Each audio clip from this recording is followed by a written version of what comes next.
Wala nang paki si Carmina Villaruel sa bashers dahil kahit ano naman daw ang gawin niyang paliwanag sa mga isyu ay hindi pa rin siya paniniwalaan ng mga ito. Patuloy kasing nininiga at binabarag ng mga hater si Carmina dahil daw sa pakikialam sa love life ng kambal na anak nila ni Zorin Legaspi na sina Mavi Legaspi at Cassie Legaspi. Siya rin ang insinisisi ng fans kung bakit napornada ang relasyon ni Cassie sa singer-actor na si Darren Espanto at sa pagkasira ng love story ni Mavi at ng ex-girlfriend niyang si Kailin Alcantara. Kung basher sila, whatever I say, kahit i-depend ko yung sarili ko, they will not listen to me. At ayaw na nilang maniwala sa akin. And wala na akong magagawa doon. You know, I'm not here to please everyone.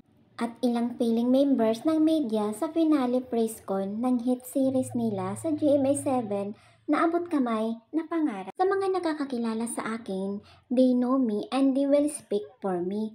Ngayon kayo ang nakakapagsabi, 'di ba? Hindi naman siya ganyan. Kasi kung ganyan yan, 'di ba? Pag noon pala ganito na siya.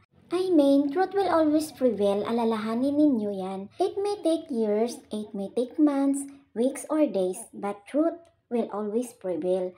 At yung kung sino ka talaga, kung anong pagkatao mo, lalabas at lalabas yan. And like I said, yung mga taong nakakakilala sa'yo will speak for you. I don't have to defend myself because like I said nga, kung basher ka, kahit mag-explain ako sa'yo, sarado na yung tenga mo, sarado na yung pag-isip mo. So this is so sad kasi ganun lang yung tingin nila sa akin, anya pa. Patuloy pa niya. Again, yun doon sa nagsasabi na although luma na naman siya, it's a old issue na. Pakialamira, ganyan.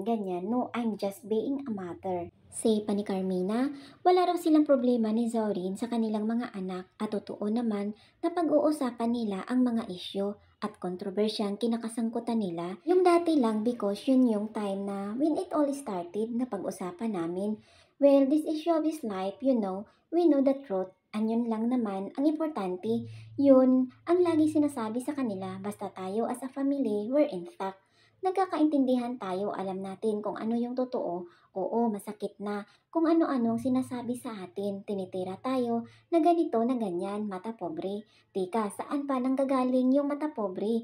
Samantala talagang naiyak si Carmina sa finale praise ko ng abot kamay na pangarap dahil inaatake na siya ng separation anxiety, paliwanag ni Mina. Kasi emosyonal talaga ako, tsaka emosyonal tsaka clannish. Yung very sentimental person ako talaga. So pag binigay ko talaga yung sarili ko, ganun, it's so hard to say goodbye. I hate saying goodbye.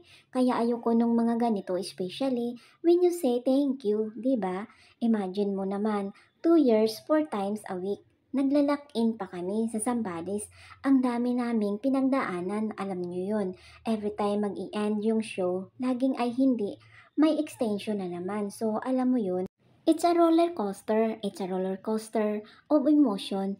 It's such a great experience na ayaw mo sanang mag-end. Pero syempre, parang lahat naman may katapusan talaga, di ba? So yun na lang, wala na akong gagawin, inaano ko na nga sarili ko na October 19, finale episode na lang ako iiyak. I mean, hindi ko talaga ini-imagine na maiiyak ako pero siguro because of so much gratitude and ang dami kong nag-overflow sa papasalamat yung puso ko, anya pa.